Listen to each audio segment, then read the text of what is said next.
Алтындан кемериң болгон чалтындай өнөрүң болсун дейт өнөр адамдары биздин студиябызга далай келишкен. Ар бирин баягы жакшы музыкасын угуп, ырын угуп, жакшы маектер менен уланып келерин билесиздер. Бүгүнкү студиябызда да, эфирибизде да дал ошондой жөрөлгөнү салтка айлантып, студияга келген маданияттын мыктысы, Кыргыздын таланттуу Улайбек Касымов мырза менен Бексултан Ашымбеков мырзалар келип отурушат. Кутман таңыңыздар менен. Куш келиңиздер. Кутман таңыңыздар менен. Эми чыгармачылык тууралуу сөз кылсак, адамдар өзгөчө чыгармачылык инсандар кечесин өткөрөөрдө демек көптөгөн ырларга байып, бышып жетилип, репертуары толуктап, ошону сөз кылсаңыздар, кайсы ырларды жаңыртып кырдаган турасыздар? Кудай буйрса, ушул жылдын эртең бирси күнү 14 майда жеке концертинде, мындай отчеттук концертинде берген атам. Улуттук филармонияда. Улуттук филармонияда Токтогул Сатылганов атындагы. Анан жаңы ырлар дагы бар, эски ырларды жаңыртып ырдаган ырларым дагы бар. Оркестрдин коштосунда дагы ырдайм дегендей. Ошо кылып 2 сааттын ичинде 20дан ашык ырды өзүм жеке аткарам. Жакшы, негизи жеке концерт дегенде көбүнесе ашар концерт болуп кетчү да. Демек өзгөчөлүгү да ошондо болот турбайбы? Жубайыңызды көрө албайбызбы? Жубайымды бул сонун дуэттерди аткарып кассада. Ооба. Биз ошо 2018 концерт бергенде алакты болгонбуз да, экөөбүз тең ырдап, анан улам чалып, бул билет тура эмес болуп калыптыр, же бул рядка келдим, же возврат болду эле деп, анан мында чында 20 номер болгондо эле ошо 2 саатка болуп калат экен, ошондуктан мында жеңиз администратордун кызматында. Үчүрүштүктөрдү эске алып турсуздар да. Аял жакшы жашашы деген ушул. Бексултан менен иштешип калуу чыгармачылыкта. Биз көптөн бери агайыны катары кызматташып келебиз. Анан мунусунда дагы ошо Айбек байкеме жардам катары жардам берелер чыгармачылыкта. Кайсы ырларды иштеп чыктыңар? Гитара менен коштосунда? Гитара менен элдик ырларга айланып калган ырларды, элдик ырларды ырдайбыз. Кудай буйрса, бул гитара комуздун коштосунда экөөнүн үнү аябай мындай айкалышат экен да. Анан андан сырткары дагы бул башка улуттун аспабы, ошо түрк элинин аспабы, саз менен дагы Бексултан ойноп берет. Анан Талайбек турган репертуарларынан алдык, кошконбуз. Ал жерде 2 гитаранын коштосунда ойногон Аталай агабыз. Бирок биз кичине өзгөртүү киргиздик. Комуз менен гитаранын коштосунда ошол эле Талай агабыздын чыгармалары. Аккордеон менен мисалы үчүн гитараны көбүрөөк көрчүбүз. Демек мындай жаңылык болот турбайбы? Буйрса. Ушул жашка чейин билбептирбиз да, көрсө ал гитара менен комуз. Айкалышат экен деп. Колуңузда аспаңыз да бөлөкчө экен, ошо айтып берсеңиз. Бул Митис десе туура жашат. Митис десе. 3 кылдуу экен, бирок домбура экен да. Домбура комуз, Орозобай Кенчибаев деген Семеновкада уста агайыбыз бар, ошол киши чаап берген. Эми бул чарасы бар, домбураны кандай кылып атайын коңур чыксын деп. Коңур чыксын деп, бийигирээк чыксын деп, атайын чаптырып ичет жүрөм. Жакшы. Концерт коюуда негизи деген эми мурдаракпы же балким мындай тыйын табуу максатты көздөшчү да. Чыгармачылыкта сиздики кандай болуп атат? Билетти, чакыруулар, келе турган элдер, катышуучулар. Билетти болушунча тараттык. Болушунча чакырууларды бердик. Анан ошол эми чакыруу көбүрөөк болду окшойт мында. Мен тааныган биздин чөйрөдөгү чыгармачылык адамдар, тааныш адамдар, мындай киши спонсор болгон агаларыбыз, эжекелерибизди чакыруу билет берди. Жакшы, ушул чыгармачылыгыңызда азыр көп учурда мисалы бренд, тренд деп айтып атышпайбы? Көп учурда ушу брендке иштейсизби же заман талабына ылайык трендке көбүрөөк басым жасайсызбы? Эми заман талабына десек болот го дейм.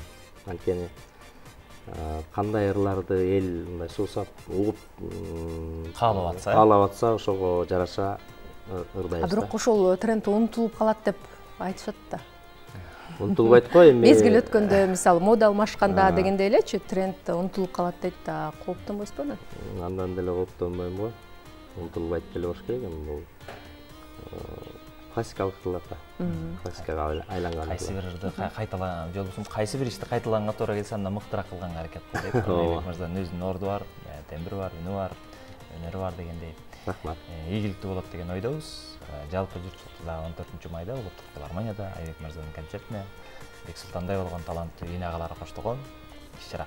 Биздин студиябызга да келген жоксуздар да? Сөз. Ооба, ага чейин Бексултанга дагы суроо заткым келип жатат. Сиздин чыгармачылыгыңыз тууралуу айтып берсеңиз. Эмне менен иштеп атасыз? Эмне менен алектенип атасыз? Кандай жаңылыктарды киргизип жатасыздар?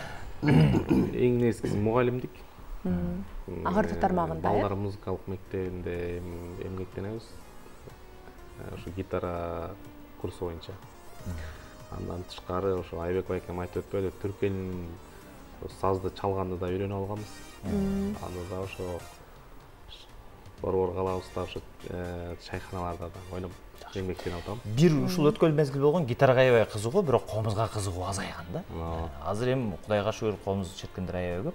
Гитарага кандай азыр жаштардын кызыгуусу? Гитарага деле жакшы, себеп дегенде дүйнөлүк масштабта да өнүгүп атпайбы гитарачы, ар кандай жанрлар чыгып атат да. Мисалы, мурун фингерстайл деген стиль жок эле. Азыр фингерстайл деген стиль чыгып, ал ар бир улут өзүнүн улуттук музыкасын ошол фингерстайлга стилине салып ойноп чыгып атат да. Жада калса кыргыздын музыкаларын дагы салса болот да. Эми фингерстайл деген кандай, капкакты уруп, ар кандай бир эле гитара менен канча импровизация да? Мисалы импровизация деп атаса болот. Анан мурунку эмен да музыканын тили менен вариация да кылып да ойношот да. Мисалы деп. Мисалы эми мындай да.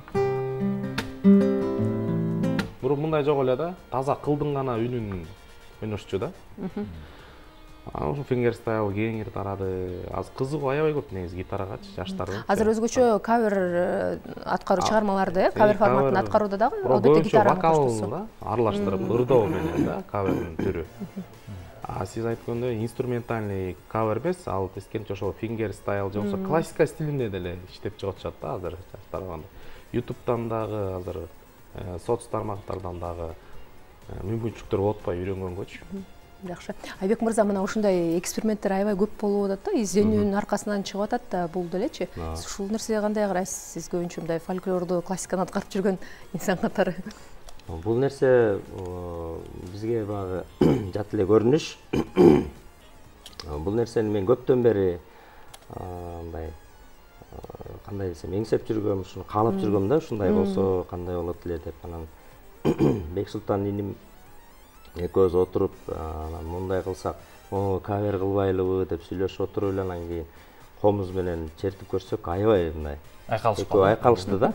Давай муну ырдайбыз, кел муну ырдайлы, кел тигини ырдайлы деп анан кийин аябай сонун ары көздөй мындай жаңылык болот экен. Жаңылык болуп анан кийин давай муну ырдайлы деп анан кийин ошондон улам анан экөөбүз чогуу гитара менен комузду айкалыштырып анан эки үн менен дагы кошуп ырдап көрдүк. Аябай жакшы болот экен да. Улуттук филармонияда концерт берген, экинчи жолу концерт берип атасыз. Экинчи жолу. Кайсы бирөөлөр жыл сайын адатка айлантат, отчет депчи. Сиздики канча жылдан баштап? 5 жыл болуптур. Мен 2018-жылы бергем, 5 жыл мурун бергем. Эми быйыл да бирса окууну бүткөнүмө 30 жыл болуптур. Чыгармачылыкта жүргөнүмө дагы. Мектепти бүткөнүңүз? Мектепти бүткөнүм, окууну деп, мектепти бүткөнүмө 30 жыл болуптур. Быйыл 30 жылдыбыз. Анан чыгармачылыкта жүргөнүмө деле 30 жылдын жүзү болду. андан деле ашты десем болот. 6-класстан бери. Классташтардын баары келет экен да демек. Бай буюрса. Жаш көрдүңүз, балдар бакчаны бүткөнүңүзгө 30 жыл болгондой турат. Келгиздер, эми ошол мындай айкалыштар жөнүндө айтып бербедиңиздерби? Бизге да абдан кызык болуп турат, көрүүчүлөр үчүн да кызык болуш керек. Жаңы мындай эксперимент, издөөнүн аркасынан чыккан ийгилик экен. Сахнага сиздерди узаталы. Биз ошого мындай кыскача күбө бололу. Калганын концерттен көрөбүз. Айбек Касымов мырза жана Бексултан Ашимбековдун коштоосунда «Махаббат арманым» аттуу чыгарманы тыңдайт экенбиз. Баардыгыңыздардын жүрөгүңүзгө сүйүү, жүзүңүздү күлүп каалайбыз. Мында биз Талай Бектурганов агабыздын «Махаббатым арманым» деген ырдырдап берели.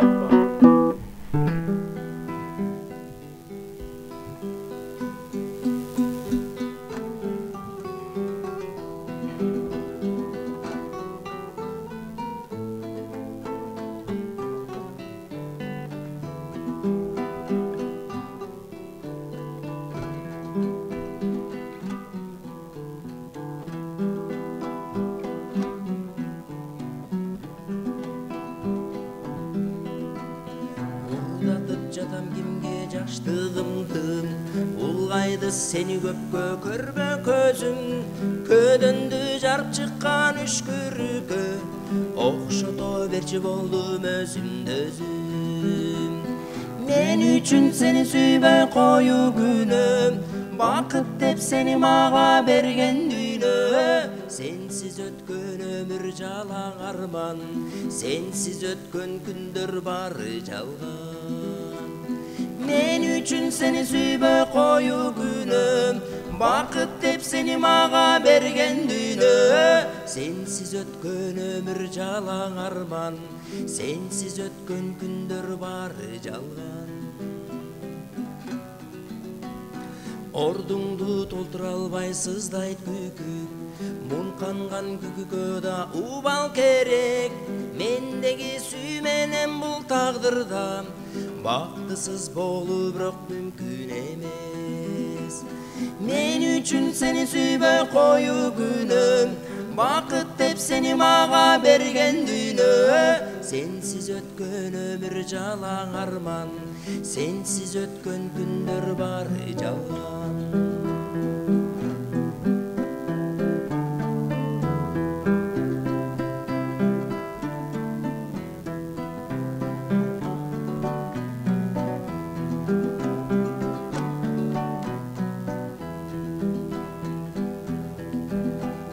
Tügöngüm kelet menin kütüp жүрүп, күтүүдөн кетти айларым күйүп, кагазды өрттөсөң да гүл калат, жүрөгүм гүл калтырбай күйүп жанат. Мен үчүн сени сүйбөй коюу күнөм, бакыт деп сени мага берген дүйнө. Сенсиз өткөн өмүр жалаң арман, сенсиз өткөн күндөр бары жалган. Мен үчүн сени сүйбөй коюу күнөм, бакыт деп сени мага берген дүйнө. Сенсиз өткөн өмүр жалаң арман, сенсиз өткөн күндөр бары жалган, бары жалган, бары жалган, бары жалган. Сон. Гитара жакшы көргөндөрдүн баардыгы ушу Талай агабыздын ыры менен чоңойду болуш керек. Алардын катарында биз да барбыз. Айбек агабыздын чыгармачылыгына ийгилик. Кечеңиз жакшы өтсүн, Бексултан мырзанын да ийгиликтери арта берсин. Программабызды улантабыз.